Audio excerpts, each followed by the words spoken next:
முத்தமிட்டா மோசம் என்ன உண்டாகும்?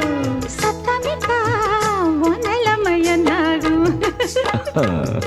புது வளையல அரைச்சு தொண்டையில தான் நினைச்சு மாமா கிட்ட பேச போற மணிக்கணக்கா.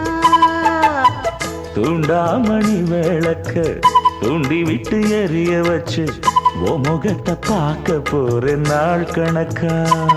அந்த இந்திரன் சந்திரனும் மாமா வந்தா எந்திரிச்சு நிக்கணும். அந்த ரம்பையும் ஊர்வசியும் மயிலுக்கு தொண்டுகள் செஞ்சிடணும். நான் காத்தாகி ஊத்தாகி மாமனை தழுவி கட்டிக்கணும்.